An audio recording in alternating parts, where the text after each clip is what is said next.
বছর পরপর 3বার কোনো অ্যাওয়ার্ড অনুষ্ঠানের আসলে পুরস্কার পাওয়া যায় আমার জন্য আমি খুবই লাকি বলবো এবং এটা আসলে আমাকে একটা সাইন দেয় যে maybe I am on the right track so I try to work harder next year যাতে আরও ভালো কাজ করতে পারি সো এটাই যেহেতু হ্যাটট্রিক করলেন এই হ্যাটট্রিকের অনুভূতিটা কেমন?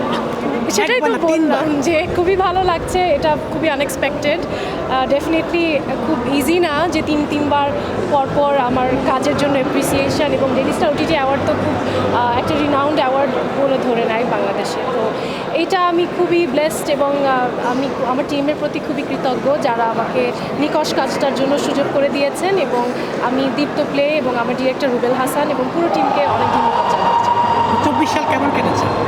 আলহামদুলিল্লাহ খুবই ভালো কেটেছে আমরা তো 24 সাল শেষে দোরগোড়ায় আছি 25 নিয়ে আশাবাদী 25-এ পরিকল্পনা আছে কিনা? 25-এ পরিকল্পনা আছে আমার কাজটাকে আর একটু নতুন করে গুছিয়ে আরও ভালো ভালো কাজ করার সো সেই সাথে দেখা যাক একটু নতুন ধরনের কিছু কাজ করার চেষ্টা সামনে নতুন কী কী কাজ আসছে? সামনে ভ্যালেন্টাইন্সে আমার একটা কাজ আসছে অপুর ভাইয়ের সাথে হাউস সুইট ডিরেক্টেড বাই কাজল আরিফিন আমি আপাতত সেটা শুটিং নিয়ে ব্যস্ত দর্শক নাটক বেশি আপনি পছন্দ করেন না সামনে মুভির দিকে বেশি পছন্দ করেন? সেটা আসলে বোঝা যাবে যখন পড়বো দেখা আপু আপনি একে করে নিজের মানে কি বলে জনপ্রিয়তা বাড়ছে আপনি বুঝতে পারেন কিনা?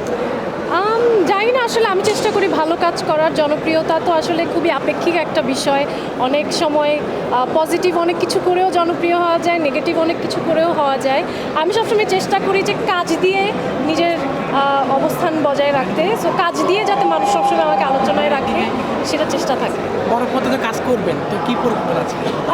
নেক্সট ইয়ার ইনশাল্লাহ খুব ভালো একটা নিউজ দিতে পারবো আমি খুব এক্সাইটেড ফিউচার পরিকল্পনা কি? জি মানে ফিউচার কত দূর যেতে চান? ফিউচার অবশ্যই যতদূর চোখ যায় ততদূর যেতে চাই লক্ষ্য আছে? যা করছি সেটাই আসলে চালিয়ে ঠিক আছে, ডান ভাই, ডান ভাই, ডান, ডান, please, ডান।